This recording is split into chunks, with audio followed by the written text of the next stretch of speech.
Thank you for coming back today. We're going to be talking to former Attorney General John Swallow.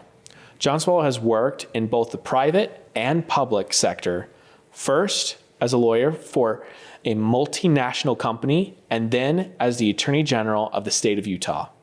Even more powerfully, he defended himself against false charges and beat the government to clear his name. Thank you so much for coming back here, John. We really appreciate it. It's always great to be with you. You're welcome. I appreciate that. And today we're going to talk about some things with employment law, especially like pregnancy rights. And I know you've seen a few things. If you could, tell a story or something that you've heard about. Well, first of all, it's important for people to understand, especially women, that they do have rights if they're pregnant, not to be discriminated against in the workplace. The Pregnancy Discrimination Act is one of those acts, federal law, that actually protects the rights of a pregnant woman in a company that's 15 employees or more. So that's almost every company. They basically can't discriminate against you for you being pregnant, or having to nurse your baby, or to take time off to have your baby. So it's very important to people, and we see employers sometimes who are not informed, who will fire someone when they hear that they're expecting, or reduce their responsibilities and not make what are called reasonable accommodations for a pregnancy-related situation. And that's wrong. I've heard stories and been involved in cases where a company will actually make the wrong choice, discriminate against someone who's got this temporary situation where they're expecting a baby, and then try to paper another excuse, which is, if you're a company right now, if you're a CEO or an HR manager listening to this right now, don't do it. You will get nailed. It's wrong. It's against the law. It's illegal. You shouldn't do it. There are laws that justifiably protect women when they're in that narrow window of time in their career where they're expecting a baby, and you've got to respect that. And if they can perform their essential job functions, if you can, as a company, accommodate that, if you're accommodating other temporary disabilities for people, you're on the hook to do the same thing for someone who's going through a pregnancy. And large checks are written, by the way, against employers who violate those laws. Yeah. Well, and so I could see someone listening to this today who is pregnant and is afraid to tell their employer. What are some best practices? Like, should you talk to a lawyer beforehand to go then talk to your employer? Or is it something that you could almost handle by yourself? Now, I believe in most cases you can just handle it by yourself. I mean, you can only hide a pregnancy for so long, just the way the body works, right? Yeah. And so, if the employer starts to act funny, if they demote you, if they change your job responsibility significantly when you haven't requested for that kind of an accommodation, then you can start to explore whether you're being mistreated, discriminated against. Yeah. And again, like I said, federal law protects you, and many state laws protect you if you're expecting a baby from being unlawfully discriminated against in the workplace. So if you see that happening, go ahead and contact a lawyer. Okay. So with someone out there, like they say, oh, I'm pregnant, and they're like, oh, we're just going to help you out and we're going to cut your hours. That's not what you asked for. That's a demotion.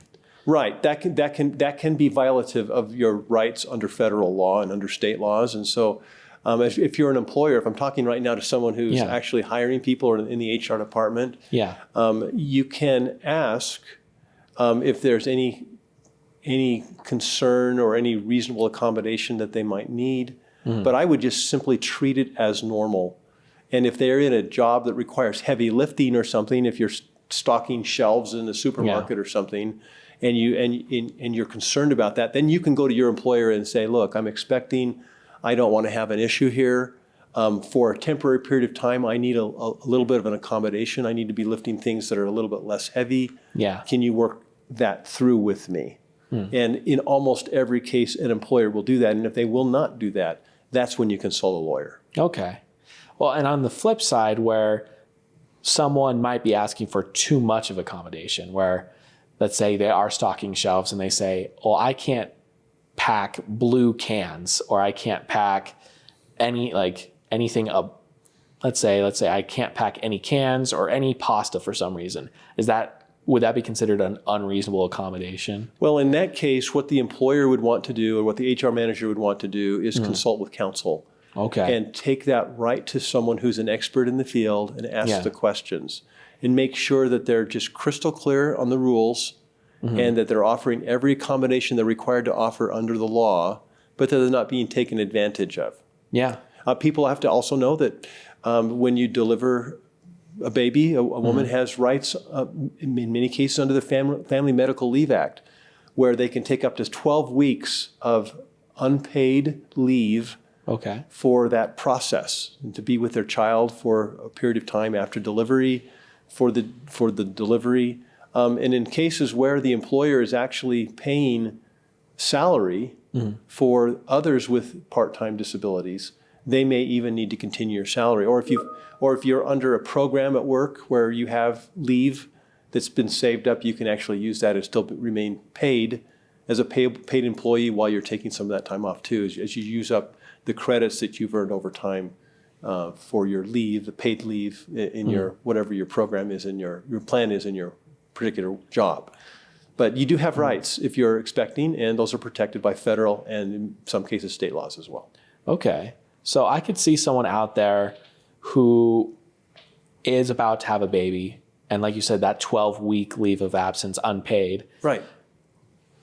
Something I could see happening with smaller companies, bigger companies is they say, oh, take your 12 weeks and just reapply for the job later. That seems not on the up and up sometimes. Right. Yeah, they can't terminate you for pregnancy if they're covered under the Act, and that's like anybody with 15 employees or more is covered by the Act. Every job, every employer. They cannot terminate you for pregnancy without facing liability under the law. And what will happen is the EEOC will investigate that upon the filing of a complaint, and your employer will have to respond, and then we'll go through a process. Usually it requires a mediation process, which is an attempt to work things out, and then there's a lawsuit that can be filed once you've gone through the EEOC process, and they give you a right to sue letter. So there are, and if I had any advice for an employer, it would be don't try to get around the legal obligations. They can become very punitive. Yeah. The penalties can be extreme. The check that you're going to write out as an employer is going to be a big check if the victim of your discrimination happens to have any kind of legal counsel that's good at all. Yeah. And you're going to pay a price. So don't try to game the system. The cases I've seen are where employers try to game the system and create a non-performance or a lack of performance or some other cause to terminate someone they happen to find out is expecting. They backdate things, which is unlawful, illegal. Yeah. They do all kinds of things to try to get out of it. And I just say, just buck up, follow the law, don't discriminate against women, and particularly pregnant women in your workforce, and things will work out in the end. But when you try to cover up, when you try to manipulate the system, that's where companies get into big trouble. Yeah. And for those women that are in this situation where there are some actions, so some of the steps they have to take, it sounds like they have to talk to the EEOC. Right. Okay. So in most states, what happens is the Labor Department or Labor Division will partner with the federal EEOC. So you find a complaint for employment discrimination, and you can find it's like a one-stop shop where it just really gets the federal EEOC, Equal Employment Opportunity Commission involved, and they have investigators that are assigned. And so what you'll do is you'll make a statement, you'll do a written statement and sign it, and you'll submit it with your state, usually with your state agency, which partners with the EEOC, and then that will start an EEOC investigation. And then they will submit what your complaint is to the employer.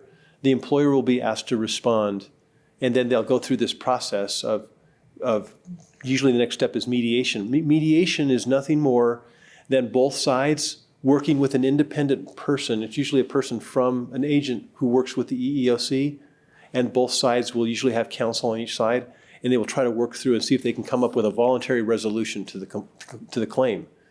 The EEOC then can make findings of fault of the employer, and if they don't go that far, they can give you a right to sue letter, which means that you then have the right to go to district court and file a lawsuit against your employer for the damages under the statute. Okay. And that's kind of how the process works. Usually you have a lawyer by that time helping you with that kind of a lawsuit and that kind of a challenge, and you kind of go from there. And I've been involved in those processes, and they're very fact intensive. And so you'll want to keep careful notes and records of what was said. If you're a victim of discrimination, you'll want to document everything you can. You want to see if there are witnesses who witness things, because one of the hardest things about a case for discrimination is proving that the negative action taken against you by the employer was as a result of your protected situation because of your pregnancy, and not because you came into work late for 3 months before you got pregnant. You didn't show up 3 days a week. You were messing up on the phone all the time, and they had another basis to terminate you or to discipline you, right? So one of the things that you have to do as a victim of discrimination is be able to prove that you were discriminated against based on the unlawful nature of the discrimination. So there's a few things I want to unpack there. First, just starting with last thing you said is, so when your employer starts acting funny, start writing that down. Right. Document everything you can, and think about witnesses, because at the end of the day, sometimes it's hard to prove discrimination, but witnesses can help. So in like a racial discrimination context, if you had a witness who said, "Oh yeah, the boss told me that the reason you were fired was because of the color of your skin," or in a pregnancy statement, you'd say, "Yeah, the boss told me that because you told him you were expecting a baby, they demoted you 3 steps." Right? So that's not just you thinking, okay, I believe this is what happened. You've got an independent witness or evidence that this was the reason why you were discriminated against. That becomes much more powerful in a complaint. And the problem I've seen with many of the discrimination allegations or complaints I've heard in my career are that there's just no corroborating evidence. They say, "Oh, they fired me because I was old. Oh, they fired me because I was from Mexico. They fired me because I'm a woman. They fired me because, I'm 70 years old," right? But there's no kind of supporting evidence that would indicate that that's why you were. So then you have to do a calculation. You got to say, okay, how many other people over 70 who were just laid off, or how many other people of a Mexican heritage were fired by this company? And you have to kind of do this kind of circumstantial evidence versus direct evidence. And you want to really have the type of direct evidence to support a discrimination case. And that is witness testimony, recorded testimony, paper testimony, emails, text messages, all of those things that can support your claim of discrimination. Hold on to those things. Yeah. So make sure those are all packed up and nice before you even go talk to a lawyer. Well, just begin gathering them. You can talk to a lawyer anytime you want to. Okay. You want to be as informed as possible. Now, on the employment side, as an employer, you likewise want to make sure you understand the law. You make sure all your people are trained about what they can and can't say, what they can and can't do. And typically, you'll talk with legal counsel who defends your company against claims of discrimination. Once you train and educate everybody, then you make sure that you have repeated notices and training so that you're not making mistakes and unwittingly causing a problem for one of your valuable employees. Well, one other thing I want to unpack was the filing of the EEOC. For someone who's in this situation, do they just file it and then it's hands off, or do you file it and then you have to do this, that, and the other? Well, the way the government works on these is that they're pretty helpful. Okay. So once you go and actually file and notarize, in many cases, a discrimination complaint, or have them attest to it that's a valid complaint, then they will start the process of their investigation. So the first step is you file a claim, and then there's an investigation that's conducted by the government. And they will send out a notice of the complaint of discrimination, and then they'll ask for a response. And that's when the lawyers will typically get involved, because an employer, if they're really on top of it, won't just file a response. They'll pick up the phone and they'll call their in-house general counsel or their outside lawyer and say, "We just got this complaint. Will you help us respond to this?" And that's the response that occurs. Good lawyering really makes a big difference in any kind of a discrimination case, whether it's on the victim side or whether it's on the employee side. And so if the victim doesn't have a good lawyer, and the employer has a great lawyer, or an experienced lawyer, then they can really tip the scales in favor of the employer. And best case at that point sometimes for the victim is a right to sue letter. Well, it's hard for a victim who's not represented to file a lawsuit against a big, powerful employer with all kinds of lawyers on retainer, right? And all the money in the world to defend against themselves. And so typically an employer can win by attrition on a weak case. And that's what you don't want to have if you're a victim. Okay. Evidence. Find the evidence. Secure the evidence. Talk to witnesses. And hopefully people will have the courage to stand up with you against discrimination in the workplace. That's the only way real, true discrimination is going to stop, is if people have the courage to stand up and not let their fellow workers be discriminated against. So it sounds like it is a good thing that you're standing up against the system. It's a good thing to file these things. You're not being a nuisance. You're actually almost being a trailblazer of sorts. Well, and I honestly feel that no one should discriminate for an awful reason. Everybody discriminates for everything, right? Oh, I'm going to pay my good employees a little more money. I'm discriminating against the employees that aren't working hard. You get a pay raise because you've earned it. We all discriminate all the time. But what we can't do is unlawfully discriminate. So when we have rights that are protected by the laws, right, we should be able to hold our employers accountable to not violate our rights, right? And so the right to have children is a policy set by our Congress, set by state legislatures. They recognize a right for us to go into the workplace and have families and take time off to have children. And those are statutory rights that we're given, right, by Congress and by our legislatures. And so we should hold our employers accountable to the laws of our state, yes, in our federal government. Oh, I love talking about this because typically, everyone is out there working, everyone's dealing with their employers on a day-to-day basis, and no one wants to be in a workplace where they're always looking over their shoulder, right? Trying to figure out, am I going to get fired because I just have this health reason, or right? Yeah, and it has to do with every kind of discrimination. I'm talking about sexual discrimination, sexual harassment, quid pro quo sexual harassment. I'm talking about pregnancy discrimination. I'm talking about disability discrimination. All of these things have already been talked about, debated, and laws have been passed to prevent this type of illegal, unlawful discrimination. And any worker who's out there discriminating unlawfully should be held accountable for that discrimination. And that's just the way it is. We either support the laws of our country and our states, or we don't. Yeah. I support the laws, and you should understand the laws and then hold your employer accountable to treat you in accordance with those laws. If not, that's where the lawsuits come in. That's where the big dollars come. And sometimes it's done to send a message to employers to follow the laws of our land. Yeah. Well, from summarizing all this, it sounds like when you say you have a disability, a pregnancy, and your employer starts acting funny, you need to start documenting up to the process. And then once... Document. Talk to witnesses. See if you can build a case to support the discrimination that happened to you. Right? Yeah. And then many times there are anti-retaliation laws. So if you do make a claim of discrimination, they can't fire you for or threaten you for making a claim. They can't threaten you for testifying in favor of an employee. That's called retaliation. And there are strict laws that protect people who honestly, truthfully tell their story about what happened. And there are protections that you have against retaliatory discrimination. So your employer can't threaten to fire you or have a one-on-one conversation with you because you decided to be a witness for a discriminatory.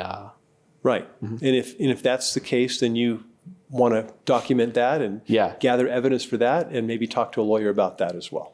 Wow. But look, let's just be good people. Yeah. Let's be good employers. Let's be good workers, but let's not be treated unfairly because of things that are protected, because of our skin color, our national origin, our sexual orientation, our gender, right? For sexual discrimination, a temporary situation where we're expecting a child or taking lawful time off. Let's not, as employers, discriminate for that type of behavior. And as employees, let's expect our employers to be good to us and to respect our rights that are given to us by the process of our government, our Constitution, and by the laws that are passed by Congress and by our state legislatures. Well, thank you so much, John. Like, we really dove into this, and I feel like whoever is watching this has a lot of information that they didn't have, and this is potentially going to help those people who are being discriminated against. So thank you so much. You're welcome. I got into government because I wanted to help people. And now with that experience and background, it's good to be able to talk about it and inform more and more people about what their rights are and how they can protect their rights from aggressive companies that want to take advantage of people. Thank you, John. Thank you for being here with us today on Case Closed with former Attorney General John Swallow.